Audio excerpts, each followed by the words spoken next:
Following is Christopher Nolan's first feature film, and is really the film that put this now very famous director on the map. The film was made just after he graduated university, and what's crazy is he made it on just $6,000, which, for a feature film, is very inexpensive, particularly when you consider that Nolan is now known for some of the biggest and most expensive blockbusters ever made. It was submitted to a number of film festivals, ended up doing pretty well, and doors were open for Nolan, the rest is history. The following is a neo-noir 69-minute picture shot on 16mm black and white film. It tells the story of a young man who follows strangers around the streets of London, seemingly to find inspiration as a writer. However, when he gets confronted by Cobb, a burglar who gets his kicks from breaking into people's houses and disrupting their lives, the young man starts down a very different path. Cobb takes him under his wing and drags the young man into the underworld of crime, which, well, doesn't work out too well for this man. Time jumps around. Surprise, surprise, this is a Christopher Nolan film. It starts with an interaction between the young man and a police officer, and is then told in a sporadic flashback that is not quite linear, as if to imitate the somewhat inconsistent and imperfect account of what has happened.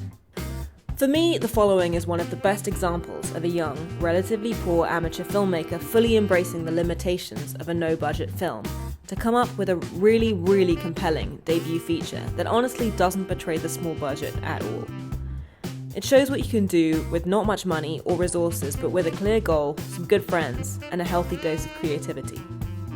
He shoots on film, which is by far the main cost of the film, but then he offsets this choice with a number of other compromises, which I think really work. Here are the ways the young Nolan really makes the most of his constraints to come up with a polished final result. I think these are great tips for young filmmakers working on a shoestring budget. 1. Shooting in black and white. Black and white perfectly fit with the expressionist neo-noir vibe that the plot of the film demanded, so he didn't give up anything stylistically here. However, importantly, it was also cheaper and easier than shooting in colour. Nolan filmed largely without professional film lighting equipment, and instead uses natural light, which, as he noted, meant often filming scenes by windows or in the outdoors. Because the film was shot in black and white, this meant he didn't need to worry about matching light colour with natural daylight. Not worrying about colour lighting and colour photography was also a huge time save while not forfeiting on style. 2. Camera.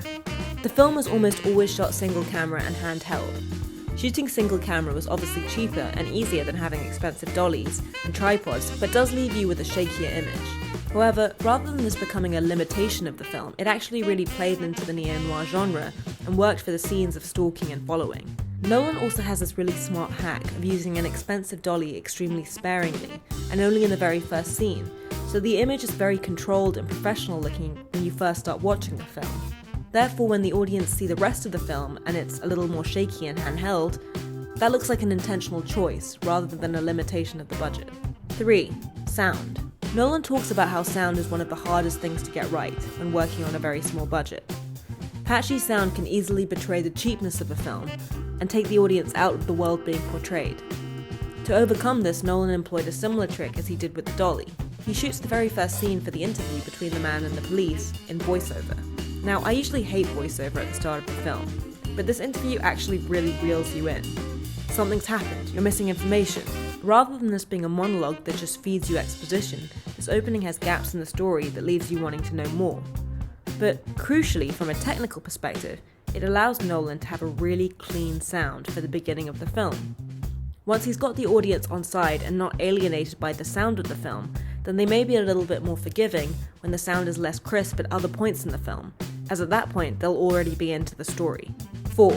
Getting organised.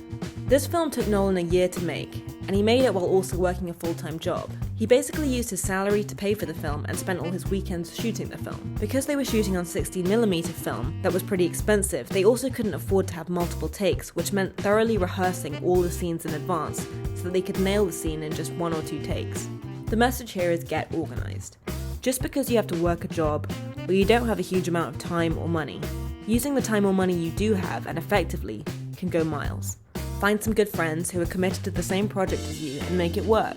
Even more impressively, while Nolan was editing the film, which because it was shot in 16mm was a pretty time-consuming process, he could use the off time to write his next script, Memento. As a result, when The Following was eventually generating buzz at the film festivals and studios were interested in working with Nolan, he was able to seize his window of opportunity by presenting them with a full, fresh new script that was ready to go. I love The Following, and I think it's a super inspiring film for young filmmakers.